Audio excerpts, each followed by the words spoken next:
There is no ego apart from the thoughts. The thoughts, identification with thoughts is ego. But the thoughts that go through your mind, of course, are linked to the collective mind of the culture you live in, humanity as a whole. So they are not your thoughts as such, but you pick them up from the collective, most of them. And so you identify with thinking, and the identification with thinking becomes ego, which means simply that you believe in every thought that arises, and you derive your sense of who you are from what your mind is telling you who you are. Opinions, viewpoints of that's me. That's some people talk to themselves, and you are so good. Why doesn't the world recognize you? Or the mind says you're no good. Same thing. You're no good at all. You fail at everything, don't you? Again, and then you believe in it. And then you suddenly have a low view of yourself. Why you have a low view? Because you believed in your thoughts. And why are you thinking those thoughts? Probably you picked them up somewhere, maybe in childhood. Maybe your mom was so stressed out that you said you're no good. And so you pick up certain thoughts and they get stuck in your head. Thoughts that you hear in childhood, they're little energy forms, like entities, and they get stuck in your head and don't refuse to go. They go.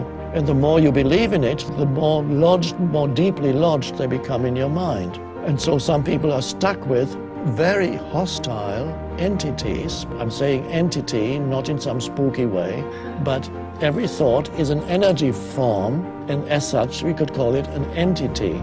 And there are many people in this world who are stuck with hostile, life-denying, continuously critical and attacking entities that they carry in their head, and they believe that is who they are. And they are continuously attacking themselves. And if they are not attacking themselves, they attack others around them. Let me tell you who you are. Of course, what they're really saying is, let me tell you who I am. So they project the famous, the famous saying, we don't see things as they are, we see them as we are.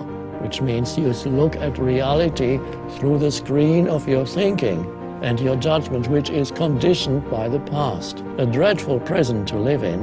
It's like blinkers, worse than blinkers. It's like looking at reality through heavy veils. So the identification with thinking, believing in your thoughts, having no space outside of the movement of thought. Again, here we come to the vital thing, lack of space inside. That is the unconscious condition, spiritually, completely unconscious. And then you are burdened with a heavy ego. You are the ego, which is not an entity apart from thought. It is thoughts that you have identified with. And the first moment of freedom comes when you realize that certain thoughts have been going through your head for years, perhaps, and that they are only thoughts, and that you are not the thought, you're the awareness. Everybody's life, in daily life, things go wrong, you miss a bus, you get stuck in a traffic jam, or you lose some money. But yes, this is normal, but if you have the thought, bad things always happen to me, you're extremely aware of those things, and they confirm to you that the thought is correct. And this is the selective perception of reality through the screen of thinking. So the reality will confirm to you, and not only that, that thought or any thought of that kind actually attracts bad things, negative things. So freedom comes from stepping out, encountering, first of all, a little bit of space inside you, presence. And then from there you realize certain thoughts as repetitive and just a thought. Bad things always happen to me. Oh, there it goes again. I thought that before. So that's to become free of ego means becoming free of thought, identification with thought. That's the end of the ego. It may reassert itself from time to time, but at least that's the awakening.